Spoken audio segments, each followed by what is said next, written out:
हाय, मैं pastor Michael योराशा हूँ और मैं आपको दावत देता हूँ कि आप इस चैनल को लाइक करें, शेयर करें और सब्सक्राइब करें और नोटिफिकेशन के बटन को दबाना ना भूलें ताकि आपको हमारी आने वाली अपडेट मिलती रहे। खुदावंद आपको बरकत दे। चलें कलाम की तरफ बढ़ते हैं।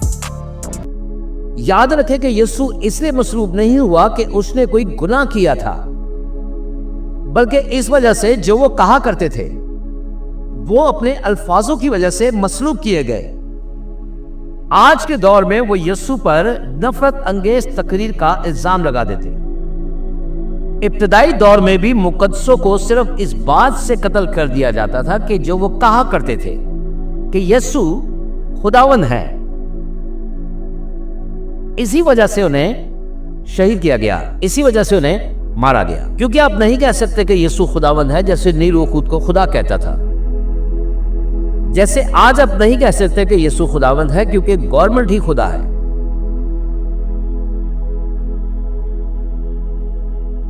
तो सुने खुदा के लोगों, चार्ली कर्क को इसलिए नहीं मारा गया कि उसने कुछ किया था, सिर्फ इसलिए मारा जो वो कहता था।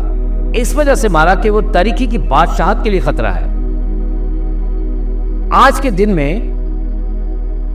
इंग्लैंड के अंदर आप ये खुद जान सकते हैं, आप इसकी तहकीक कर सकते हैं, लोगों को दर्जनों की तादाद में गिरफ्तार किया जा रहा है। उनके कहने की वजह से गिरफ्तार किया जा रहा है, ना कि उनके करने की वजह से, सिर्फ इसलिए कि उन्होंने सोशल मीडिया पर कुछ ऐसा पोस्ट किया है जो LGBTQ कम्युनिटी या इस्लाम के खिलाफ समझा गया। अगर आप इंग्लैंड में रहते हैं और स्नैपचैट, फेसबुक, इंस्टाग्राम पर कोई भी चीज पोस्ट करते हैं जो इन दो नजरियात यानी अल्फाबेट, कम्युनिटी या इस्लाम के खिलाफ हो, तो आपको गिरफ्तार कर लेंगे। एक शख्स जिसका नाम एडम स्मिथ कॉर्नर था, 2022 में उसे गिरफ्तार किया गया।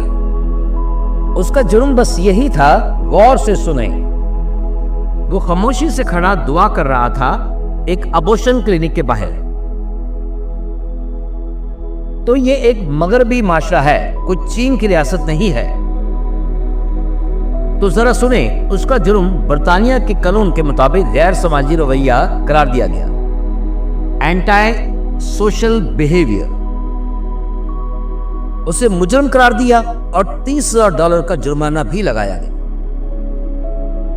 तो सुने यहूदा, इन्हीं नजरियों में वो हमारी अमेरिका की हुकूमत को भी लेकर जाना चाहते हैं।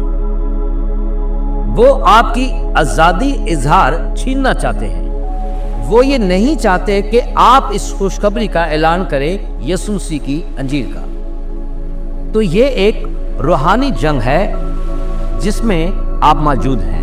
खुदा ने आपको सांस दी, उसने आपको जुबान दी, लिहाजा यीशु मसीह की खुशखबरी की सच्चाई का ऐलान करें, चाहे कोई भी कीमत क्यों ना हो।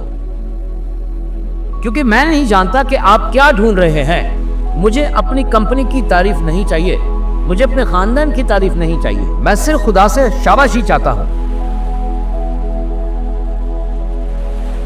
ये जो दुश्मनी और नफरत मसीहत के खिलाफ बढ़ रही है, ये आपके रंग और नस्ल की परवाह नहीं करती, ये पूरी दुनिया में फैल गई है। इसलिए यीशु ने ये मजाक में नहीं कहा था, बल्कि हकीकत में फरमाया था कि जब तुम मेरे पीछे आओगे तो उसकी कीमत अदा करोगे, क्योंकि अगर तुम यीशु की पैरवी करोगे तो तुम्हें अपने माँ बाप, बहन भाई और रिश्तेदारों को खोना पड़ेगा और वो सब तुम्हारे खिलाफ हो सकते हैं। मगर सवाल ये है, क्या आप यीशु के लिए खड़े रहेंगे? तो आपको अपने दोस्तों, अजीजों को, पुलिस को छोड़ना होगा, यहां तक कि फेसबुक के फॉलोअर्स को भी छोड़ना होगा। तो सवाल यह है कि आप खड़े हैं? वो वक्त आ रहा है, बल्कि आ चुका है, कि हो सकता है कि हमें अपनी जान की कुर्बानी भी देनी पड़ जाए, और ये काफी मुश्किल है। ये बहुत कठिन बात है। अगर मुकाशवा पढ़ें, वक्त करीब है। फिलहाल खुदा की बादशाहत की रहनुमाई के तौर पर हमें पौलुस की नसीहत पर ध्यान देना चाहिए। आप पढ़ सकते हैं, पहला कुरिन्थियों 15:31 में कहता है, मैं रोज मरता हूँ, मैं रोज मर जाता हूँ। आओ हम भी रोज अपनी नफ्स से मरे, अपने गौर से मरे, अपनी ख्वाहिशों से मरे और अपने दुनियावी नजरियात से मरे।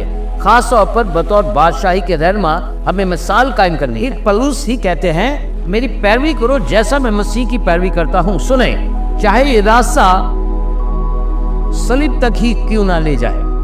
हाय, मैं पास्टर माइकल योराशा हूँ और मैं उम्मीद करता हूँ कि आज आपने इस छोटे से पैगाम से बहुत बरकत पाई है और मैं चाहता हूँ कि मसीह का ये पैगाम पूरी दुनिया में फैलाने के लिए आप हमारी मदद करें। इस चैनल को लाइक करें, शेयर करें, सब्सक्राइब करें और नोटिफिकेशन के बटन को प्रेस करना ना भूलें।